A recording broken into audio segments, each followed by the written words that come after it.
Summertime is heating up at Global Voice Broadcasting. Hot music, hot talk, and hot topics. All day, every day, 24/7.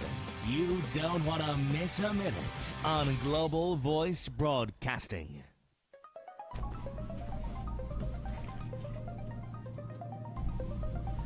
Good evening. It's Live and 5 here with BizSTARS. And we welcome everybody to join our show because it is 5 o'clock somewhere, and we will be looking for a martini meltdown later.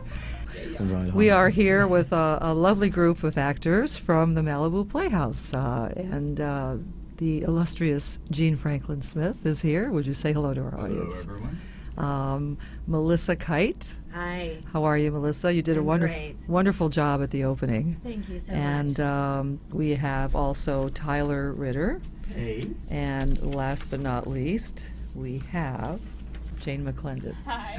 But so tell us a little bit. I want all of you to share how you got involved in the play. I know you told us a little bit at the opening night that you found this play and you thought it was fabulous. And what was your Yes. motivation behind that? Well, when I was putting the season together, I was trying to, and it was my first season at the Malibu Playhouse this year. Right. And I wanted to find a play that embraced the Malibu community as well as reaching out to other Los Angeles audience.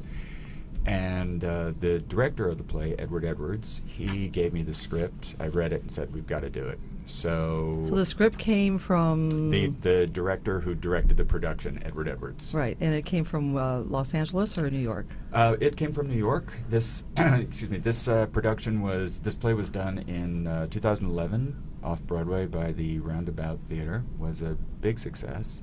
Then there was a small production in Chicago a year ago, maybe not quite a year ago, and I'm sorry I missed it. But I'm sure our listeners in Chicago probably had seen it I'm there. sure they did. It got a lot of acclaim, and I applied for the West Coast rights, and we got them, and we beat all the other large theaters. It's a really wonderful play, and it's a big deal that our little theater is doing it. Yes, well, it's not such a little theater anymore. I No. saw the beautiful work that you had done Yes, on it. yes, very proud of Tell it. me how, tell me how it's evolved from where it was a year ago till you took over. Okay, so I basically came in March, and the former artistic director was winding down his time there with the final production, and I approached the board saying, there's some work that I would like to do, because they had brought me in to, the theater was rebranded. It had started out as Malibu Stage Company, been Malibu Stage Company for about 20 years,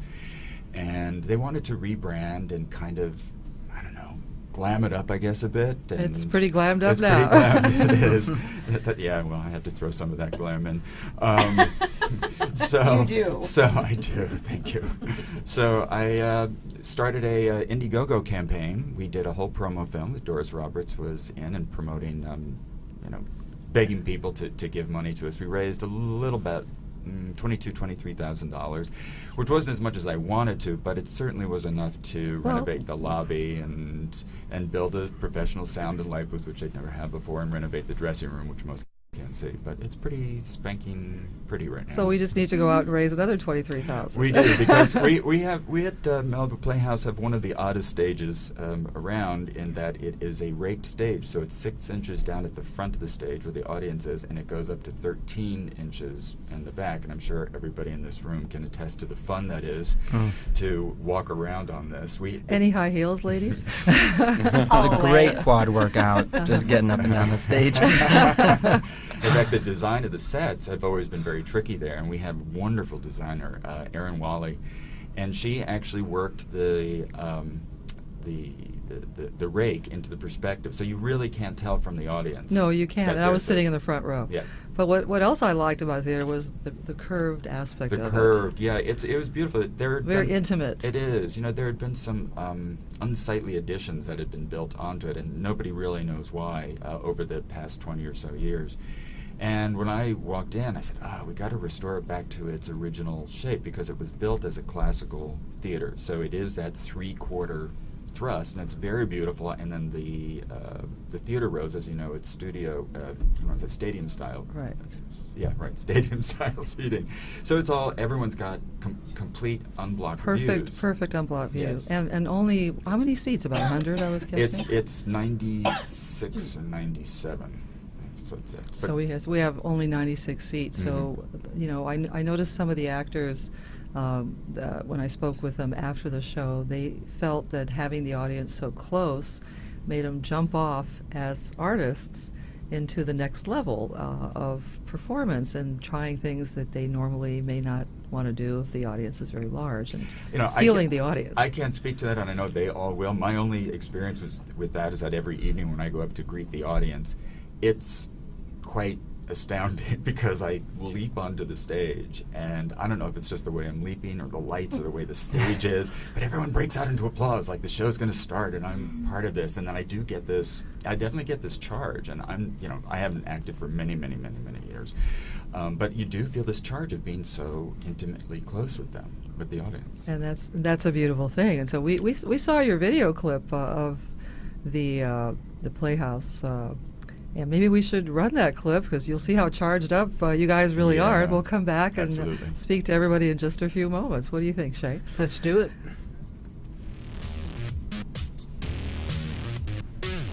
So, all right. And here we are at the Malibu Playhouse. What'd you guys think of the program today? And what do you think of the Playhouse now? Is this epic? Seriously?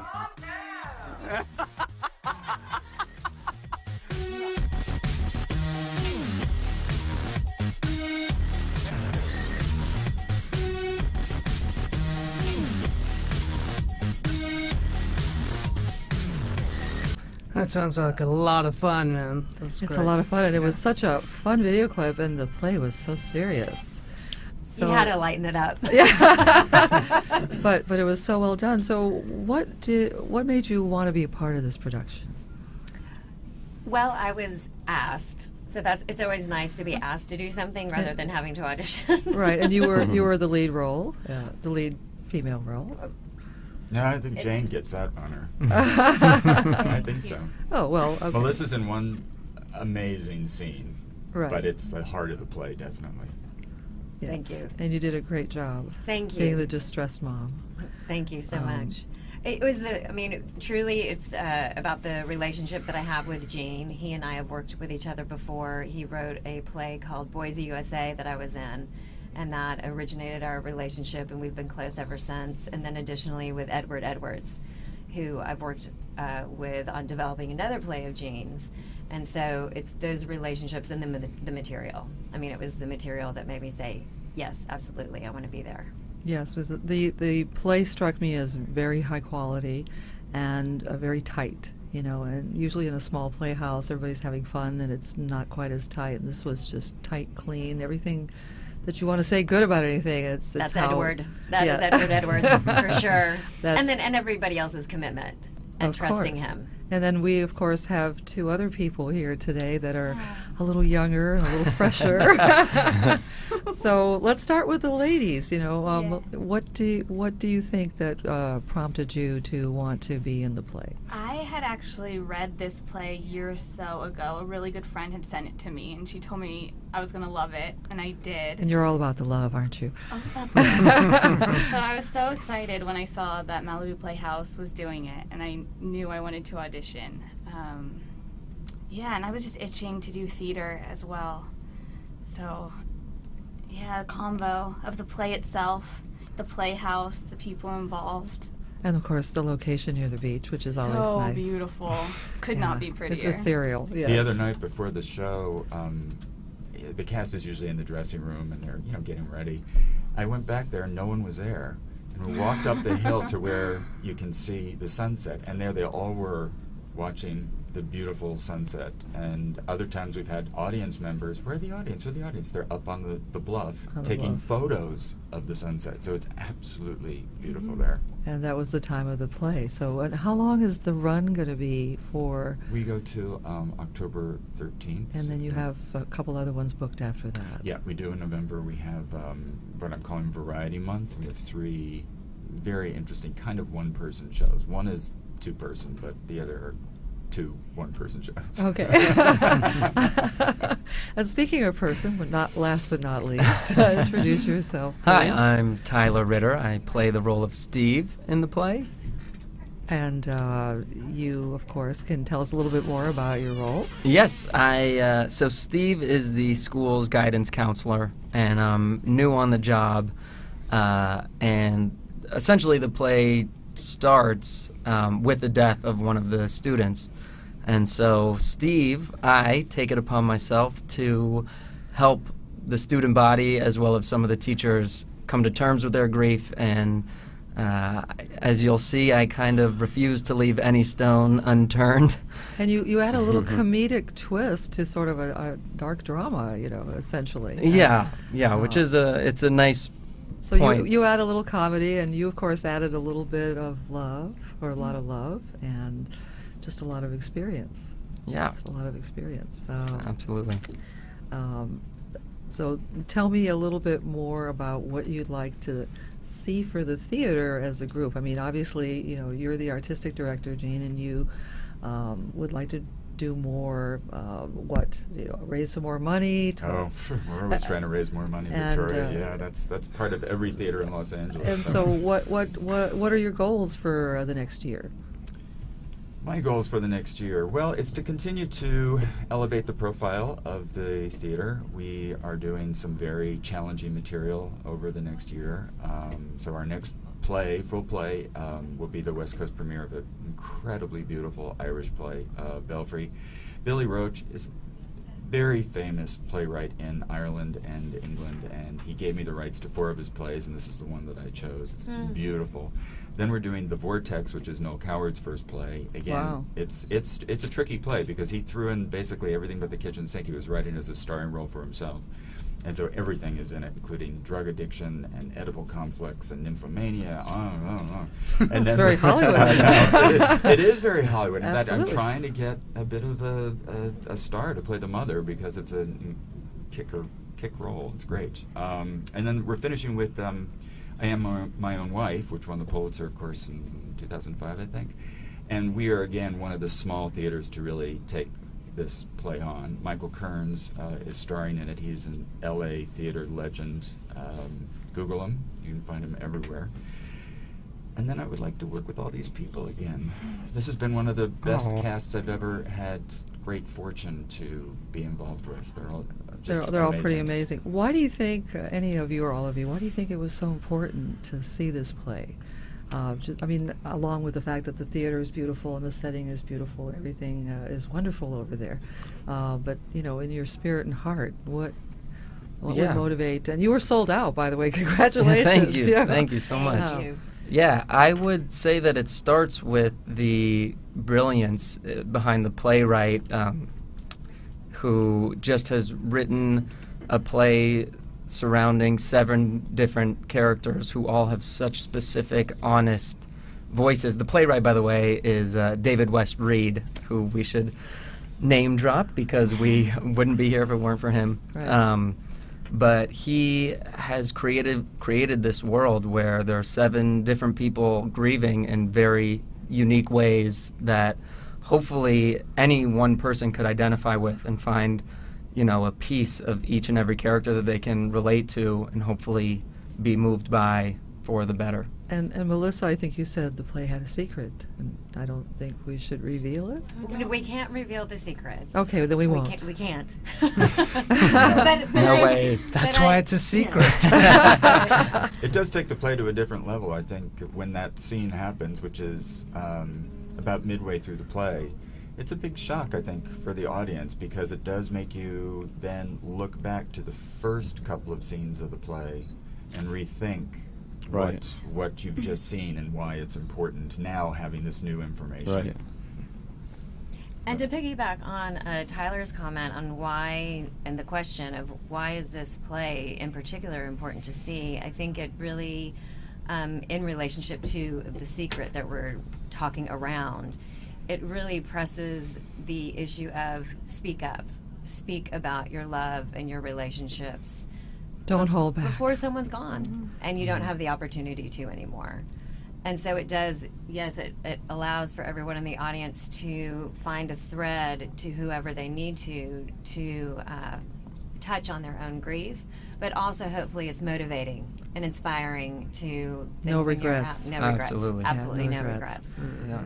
I always say I love you to the person you love because you never know what will happen. Next moment Tomorrow may yeah. not come, and hopefully it does. And if it does, it's beautiful. So. You see, Shay, stop running away from your feelings. My feelings are so inside. I need to break out, embrace everyone. And write more music, of course. That's right. And on that note, maybe we'll take a quick little music break and come back to our group, our lovely group here. Thank you. Thank you.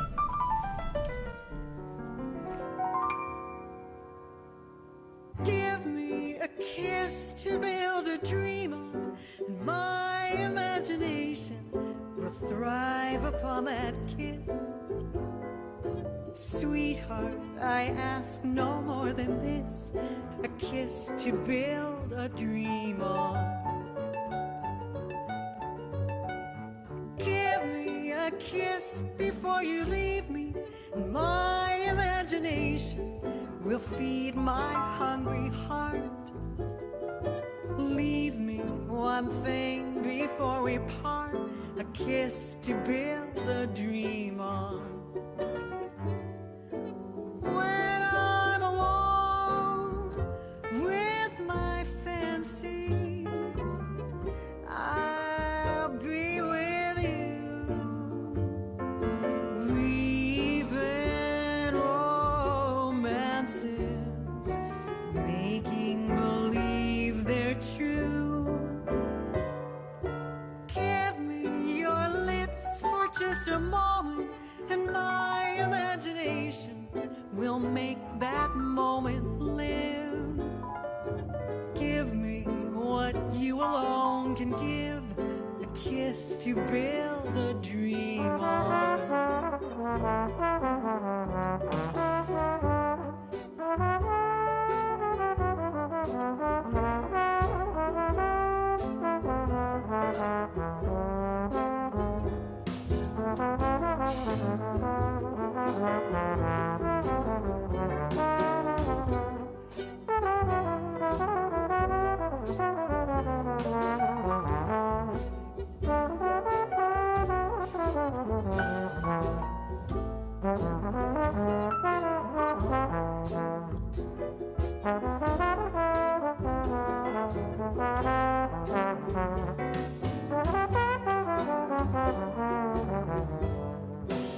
When I'm alone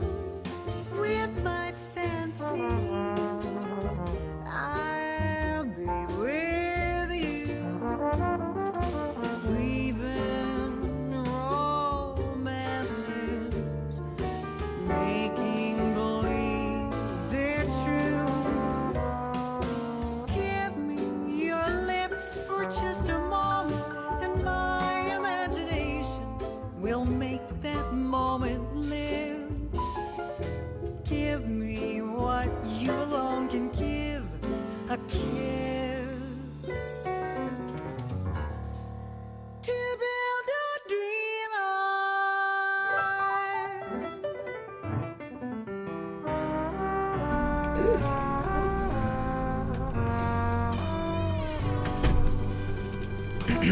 Wasn't that beautiful? That's Miss Judy Wexler, who's coming up later on the show.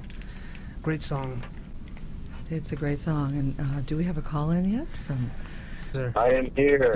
Oh my God. Carl, how are you today? Welcome to BizStars. Thank you. Take a breath. It's good. Okay, welcome to... I'm drinking vodka. Oh my God. Down. I think we should give everybody vodka here tonight, you know? I think we have a vodka girl outside from from Orange County, so she's going to come and join us. I'll let you plug it. Yeah. Yeah, So, I'll let you do the plug. oh, well, we'll do the plug in a minute when we talk to your partner David about the mixology and the martini. David, are you there now? I am. Oh my God! It's time for a martini. It's 5 o'clock somewhere. He was about to have a heart attack. But he's old, so what can you say? It's all good. You're permanently 59 years old, right? Is that how that works? I'm not old. Exactly. I have triplets. Oh, are you sure about that? All right. That's the funny. word done means I'm finished. Okay. Well, moving right along. Let's talk about your company. BevRAGE. Yeah. BevRAGE. Capital B. Yep. BEVRAGE. Capital B, small e, small v, capital RAGE. BevRAGE, kind of like a play on beverage, but it's you've got that punch. So Because it's all the rage. Right. Brandon said he thought he felt there was a Q in there somewhere. I don't know. no Q unless That you've might been, be the unless vodka you've been he's drinking one been of my down and drinking. dirty martinis. So Yeah. Well, I think. There could be a Bev Calm in there. Nice. Well, I think we should talk about BevRAGE and talk about how you guys started the company. Your capital raise $50,000, and you're going for a $3 million run here pretty shortly. yeah, that's Yeah, what we're looking at a 50,000 of seed, and then we're going to be going to round one for between 3.2 and 3.5 million. All right. And Carl, you and I talked a little bit about the SEC rules, but maybe we could highlight what's going on for everybody in our audience. First of all, the Jobs Act was finally passed after almost 2 years of dragging around in Washington. Yeah. And, how does that affect you as a small business owner or as a 501c or as anything else? Well, for us I've been involved in a business for over 30 years now, like David, and with the economy, what happened since 2008, there are just millions and millions of people across North America that are looking for better ways to either advance their career or put a little more pocket money in their pockets, and there's no doubt entrepreneurship has just exploded. So, and it's going to what's happened now is basically Go ahead. there's just a lot of people out there just looking for money, and the banks aren't giving it out, and in the past you had to deal with accredited investors, and now the government is finally, yes, as you said, Victoria, it's 2 years later, at the end of July, finally said to the public that you can now go out and raise equity. Right. So that's a great thing. It's a great thing. We've lifted, a lot of people that I've talked to didn't realize we've lifted the solicitation at the end of July 2013.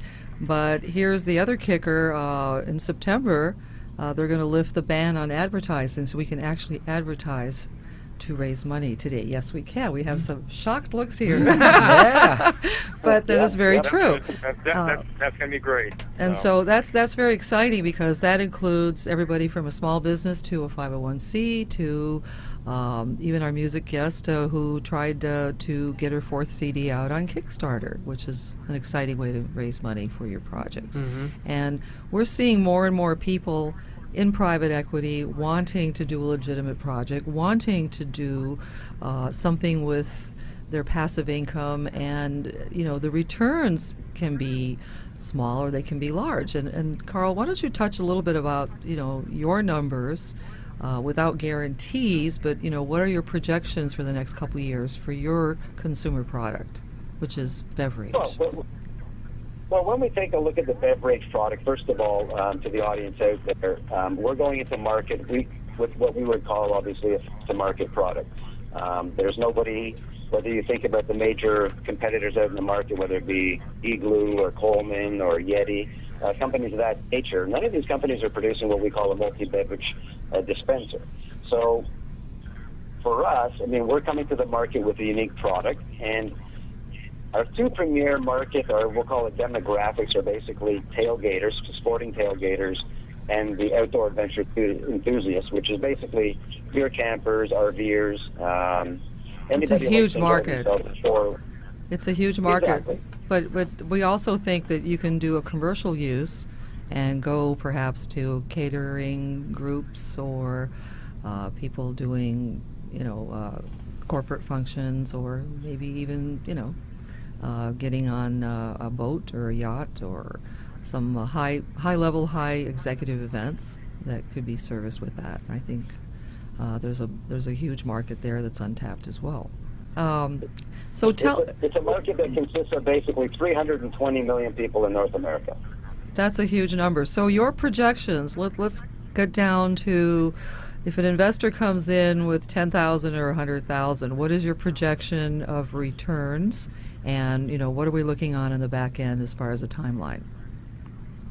Well, from a comfort standpoint, when we look at any new startup, typically most startups will look at a market conversion rate of anywhere from 1% to 2%. And what that basically means when we say conversion rate, that means out of every 100 people that see my product, I will get 1 to 2 people to buy it. Now, what we're doing is we're going to the market and we're basically saying we're going to convert 1/5 of 1%, which is basically 1 out of every 500 people. So that in itself creates much greater comfort to our investors, whether they're seed or even whether they're our round 1, round 2 investors. But what we're looking at doing is 1% would convert over a 5-year period to roughly in the neighborhood of 2.5 million units sold. And what we're doing is we're going down to 500,000 units, and we're going to be giving our seed investors a 30 to 35% return per annum.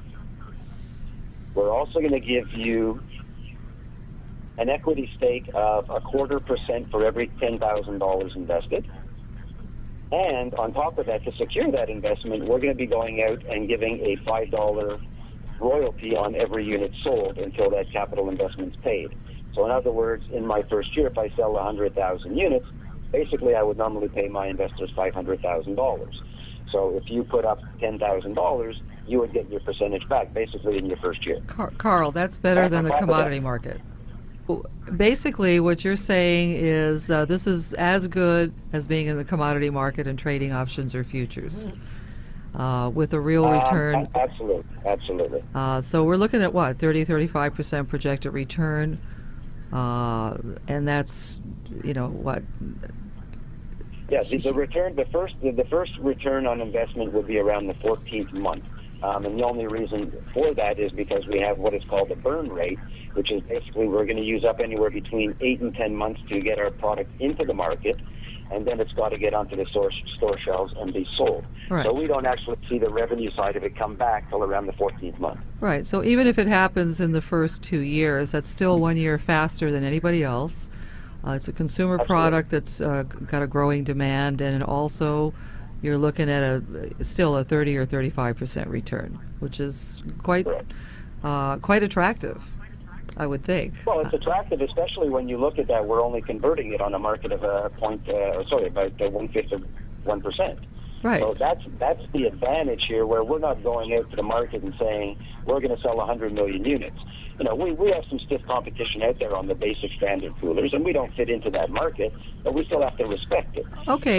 So Carl, I'm not going to go out on a limb. I just want to make sure my investors that we're going out there and we're delivering a solid return on ROI that's very realistic. Very realistic. Okay, so you've got a price point of what, about $400, and this is going to go to, if I recall correctly, Big Five, maybe Cabela's. Yeah, we're talking with Big Five. We're looking at Big Five, Hibbert Sports. The whole market's, it's very broad, but if I can name off 10 companies, for example, yes, it would be Big Five, Cabela's, Bass Pro Shops, Dick's Sporting Goods, Sports Authority, Camping World, LLB. Everybody. So tell me this. Yeah, that would be the retail side. Tell me, David or Carl, tell me a little bit about the celebrities that will be involved. The couple football players, or can't we talk about that yet? Is that another secret? Yeah, go ahead, David. Oh, yeah. Well, actually, right now we're actually speaking to Ray J. Lewis. He actually used to play professional ball, and he's very excited about it. He's got a lot of his buddies that are actually playing ball that is looking to kind of endorse it in the sense that we'll do some tailgating parties, and they'll be part of it, and it's just going to be one just one big barbecue, you would say. And so you guys are out in Georgia right now planning some of those events. You going to come out to the West Coast at all? Oh yeah, I'm in Georgia and he's in Canada. So, and oh yeah, most definitely. I mean, our goal is to do, at least 3 or 4 major, games, that has a massive tailgating community, at least, 6 months. I mean, just to really pound it and have a great time and just show it. Okay. I'm also going to be doing some race car. Definitely just do some NASCAR because the average. I would think that would be a NASCAR. great market for your product. A great market for your sorry, product. I said I would think that would be another great market for your product. Oh yeah, I mean we could sell at least 1,000 units in one race because the average 10 is over 100,000 people. Things get pretty hot in the Indy 500 in the summertime. And what is your guys' slogan? Oh, our guy is the party just got cooler. Now, I'll tell you a get-her-done story about NASCAR right there. I got a NASCAR commemorative plate collection from that Franklin Mint. That's a good investment right there. Get her done. Do you think you can get her done? Yeah, definitely get it done. Can you get her done? Can you get her done at 30 or 35%? I think. Well, don't go using that fancy stuff. I mean, you know I can't read or count. that makes 2 of us. Yeah, that's the reason why I have Carl there. He's the numbers guy. Me, I'm just I'm the inventor and the creative part of this partnership. So. And you're creating a great martini, and we're going to get back and look at that martini in just a few minutes. Our beautiful girl from VIP Bartenders is going to come out. We're bringing in some vodka girls, I understand. Yeah, we're yes, we are. Oh yeah, definitely get her done, especially when that happens. So, Carl, one last question for you. If you knew a 501c that wanted to raise some money, what kind of advice would you give them in one quick sentence? Be patient. Be patient. Raising money is a very difficult process, and there's a lot of rules and guidelines, and as long as you follow them, play the rules of the money game, and be patient. It's a hard job, but I don't want to use. I could basically use the analogy: if you believe in it, it'll happen. But I mean, my advice is basically, learn from other people, learn from people who have done it successfully, especially on Kickstarter. Kickstarter isn't all about just going out there and putting out a campaign and expecting money to come. It won't happen. I mean, you've got to learn from the successful campaigns and how it's done, and you should be successful on your own. Okay. Well, I think patience is probably a very, very good thing. And speaking of patience, I know that our music guest has been patiently waiting to come on air. And let's go to some great drinking music while we're on that subject. Sounds good to me. That's the plan. This is another Judy Wexler song. Thank you. This is Laughing at Life.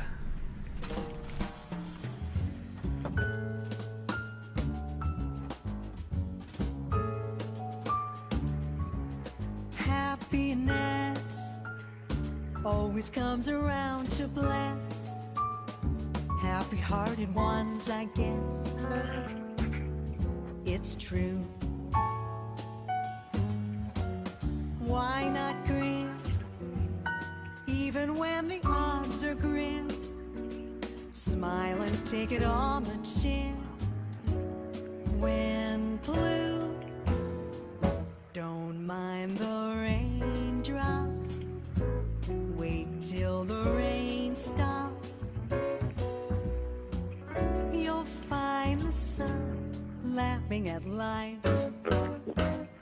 No road is lonely if you will only smile through the tears, laughing at life. Live for tomorrow.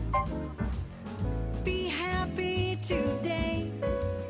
Laugh all your sorrows away. Start now and and cheer up. The skies will clear up. Lose all your blues, laughing at life.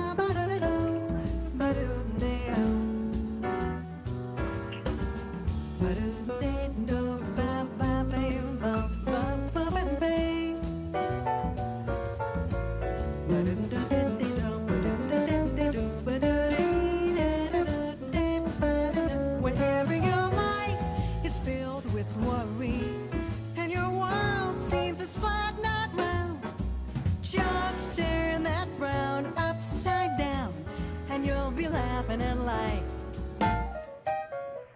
Live for tomorrow. Be happy today. Laugh all your sorrows away. Start now and cheer up.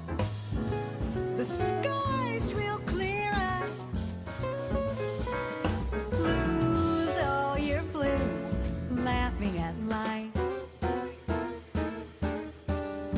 Lose all your blues, laughing at life. Lose all your blues.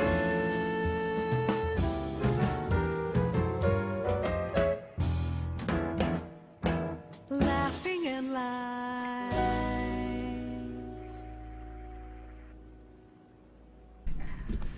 And that was a lovely song by our beautiful and wonderful and talented Judy Wexler, who is here. You're too kind. Thank you. Wait till you get my bill.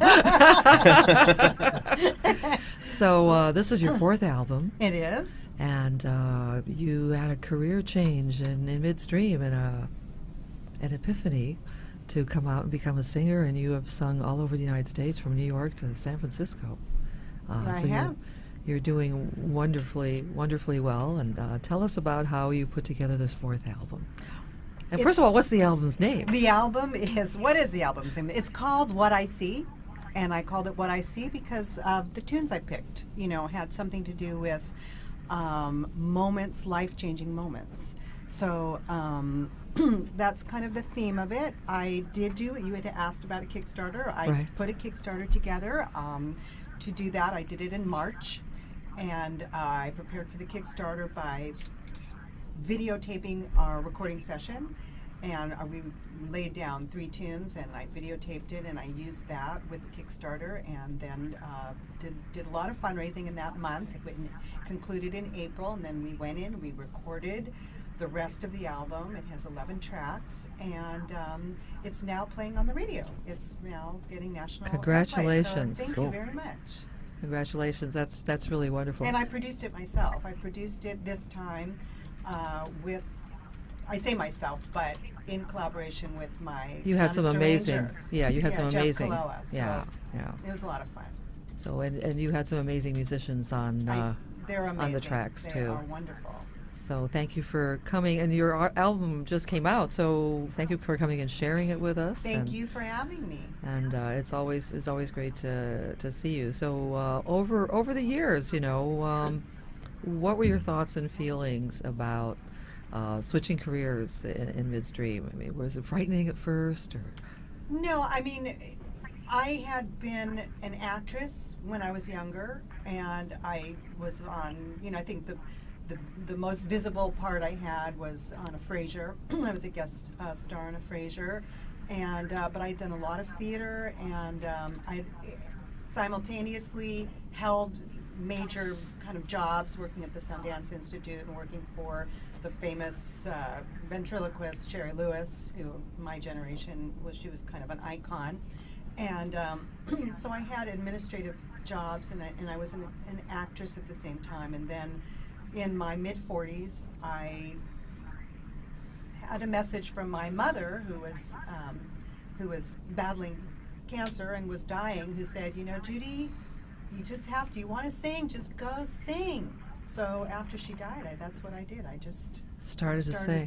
It's almost very parallel to the theme of the It is. I was play. thinking the exact same thing. Tell Judy a little bit more about your play. In the play, it begins with this teenage boy dying of an aneurysm right after having a student-teacher conference, and the secret of the play leads to some revelations that basically it means, don't always tell your loved ones that you love them. Always be there for them. Give them that support. What did you say, Melissa? I mean, Melissa said it better than I did about the always just speak up to have your speak up, relationships, yes. to make the connection. Right. Don't be afraid of making the connection. Go. Right. Do it. So your mom gave you that message to go, and obviously led you to a whole incredible, wonderful life. Right, she did, and I always felt that it was a gift that she gave me, kind of a kick in the butt to just say, stop having all your considerations, stop being so down on yourself. Or You analytical. can do it, or analytical. I see you more as analytical than down on yourself. You know me. I think you know me better than I might know me. Yeah. No. Sometimes from the outside looking in, we want to downplay who we are because we want to be humble and we want to remain that wonderful, humble person instead of somebody with an oversized ego, and that's not the case at all. I think it's just you have to embrace your talent and move forward. And I think Gene and his group, you also have children's groups over at your theater. We do. We have don't you? two wonderful groups that are they're basically renters, but we do a lot of kind of cross promotion. There's Young Actors Project, and there's Once Upon a Time Theater, which is actually run by one of our board members, Julia Holland. Young Actors Project is run by Shoshana Kuttner, and she does an amazing job with all ages of kids, so as does Julia. So they do from the very young to teenagers, and about 3 or 4 times a year, they put on these big-scale productions that you can't believe that they've managed to do in about a week's time, and they're all it's great. It's all about supporting these young artists as they're growing and make sure that they, first of all, are raised in a professional environment, respect the theater, but also to develop their art and craft. And they've both groups have had some big success stories. As a matter of fact, Michael Stoller, who is one of our understudies and will be going on sometime during the run, he was one of Julia's graduates. So it's wonderful that there are people who are educating the youth today, because in the arts will just die if you don't have all Absolutely. arts. Everyone's going for music and film, but from my perspective, theater is absolutely important because it's an art form that is very important throughout the world, and expressing emotions and ideas and dreams. Well, in a very live and current way. Give me that vodka. When's the vodka going? Why don't we have you introduce yourself? Rebecca Angel. And you are from Orange County. Yes. And so what do you want to tell our audience today? Well, I have a company called VIP Bartenders, and we provide beautiful bartenders for private parties and events. But I also offer more. We have promotional models, go-go dancers, DJs, photographers. So fun stuff. Yes. Fun stuff for events. Pretty much everything, yeah. You should have come to the event at the Malibu Playhouse. It was a lot of fun. Yeah. We're sorry we missed you, but maybe next one, absolutely. January 31st. So I've teamed up recently with a vodka. It's called De La Ronde Vodka. And we just did a charity event for Safety Harbor Kids on last Saturday. Oh, that's right, at the polo match. Yes. And what a wonderful charity that is, So too. he was able to donate a bunch of the vodka, and then we were able to make the drinks and serve it to everyone. And it was a really nice event. What was your favorite vodka recipe from David today? Probably the Down and Dirty. The Down and Dirty. So that kind of goes with football, doesn't it, Brandon? It even makes Shay look great. No, he's handsome, actually. It's like a twist on the dirty martini. You actually muddle the olive in there, and so it's not just the juice. It's muddled olives as well. Muddled olives. What is it? What is a muddle? Actually, isn't it? Muddle is Is that different than a huddle? No. That's something you put on your dog to keep him from biting you. No, muddling is when, like a mojito or something, when you have like the mint or lime or anything in the bottom, like old fashions, the fruit in the bottom, you muddle it with the muddler. So muddling Mash it. So- muddling and Kinda like martinis is a mashing. good thing. So, yeah. so if Dr. Phil were to talk to you right now, you understand what I'm saying? He'd say, now, are you telling me that you're a muddler? Yeah, sometimes. How long have you been a muddler? Sounds like a dirty business there. Yeah. Delaron, tell me a little bit about the vodka. It's very smooth. I tried it the other day. Yes, it is. He's actually lives in Temecula, so he's semi-local, and it's a very smooth vodka. It's distilled from grain, and it's delicious. Grain is a lot smoother than potatoes. Yes. And so he's making it locally. Yes. Wow.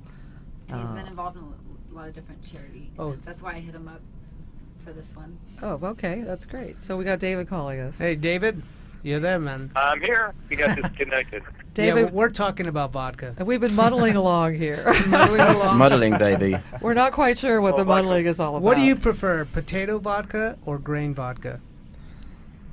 Actually, I prefer a grape vodka. Made out of grapes. Yeah. That's interesting. I like potato vodka with just a little bit of sour cream and butter. Oh, there you go. There you go.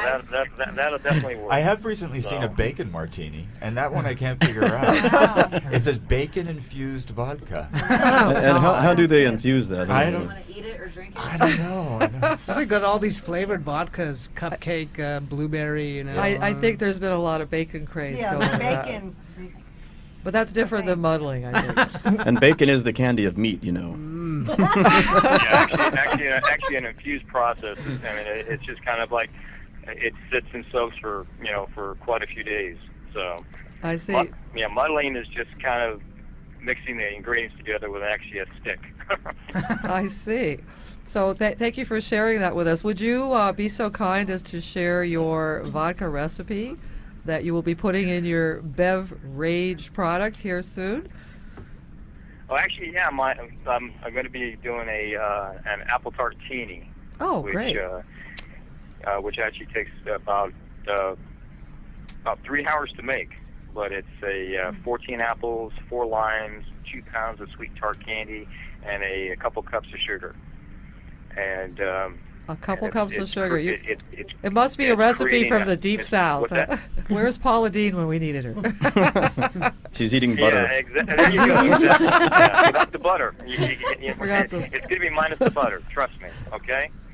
Are we trying to raise money from the investors or kill them, David? No, I love it. No, exactly. No butter. No butter. No butter. So, So we could share that recipe on our Martini Meltdown Facebook page, and I think please. I think they would definitely like it. I think because it's unique, and it's got that perfect tart taste that you don't get in your basic apple martinis. Yeah, that's very true. That's very true. Well, I hope that you come on with us and share our recipes. Your recipes, I'm sorry, come on with us and share your recipes with us soon, and that maybe we can partner you up here when you come to Los Angeles with Delaron Vodka, and our lovely guest can run some of your events for you. And so Definitely, that would definitely be great. I'm excited for the future of this company, the future of this product, and it's an exciting direction. And it's an exciting return as well. I'm very. What's that? Yeah, it's a very exciting return. Let's just cut to the chase. It's an exciting return. 30 to 35% in this economy is exciting. Yeah, it's definitely going to be an exciting return. And the thing is that if we can put the capital together to actually create our own manufacturing plant over here in Georgia, then we can get some people back to work. We can get people back to work. A lot of people back to work. That would be great. Well, David, thank you again for calling in. We're going to wrap it up here with BizStars. We want to thank all our guests. Would everybody sign off and say goodbye? And starting with Gene. Gene Franklin Smith from Malibu Playhouse. Goodbye. And Rebecca Angel, VIP bartenders. Our lovely Judy Wexler. Judy. Melissa Kite, currently in the The dream of the burning boy at Malibu Playhouse. No more martini. The secret. The secret. Come see the secret. That's it. And of course, our co-host Brandon Shepard. Brandon, baby.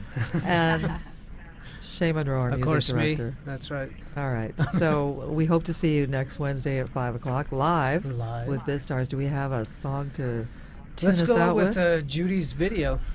Oh, that's great. She's got a great music video here. And tell us the title of the song, Judy, please. It's An Occasional Man. Yes. It's for every woman who's just dreaming of that desert island with maybe one or two men. You know, the second track on my CD is titled "I Could Be Your Boyfriend for the Weekend." There you go. It's a match. And on that thought, we say goodnight.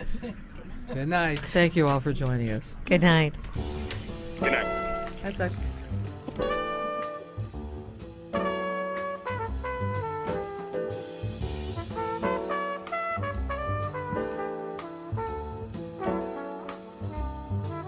I got an island in the Pacific, and everything about it is terrific. I got the sun to tan me, palms to fan me, and an occasional man.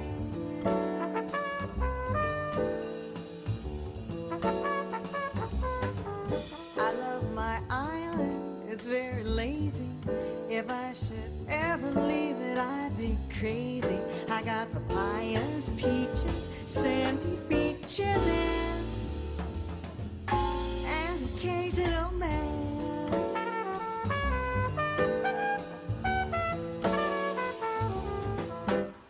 When I go swimming, I am always dressed in style. 'Cause I go swimming wearing just a great big smile. My little island is made for pleasure, and in the cool of evening it's a treasure. But as the hour grows later, what is greater than an occasional man?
When I go swimming, I am always dressed in style.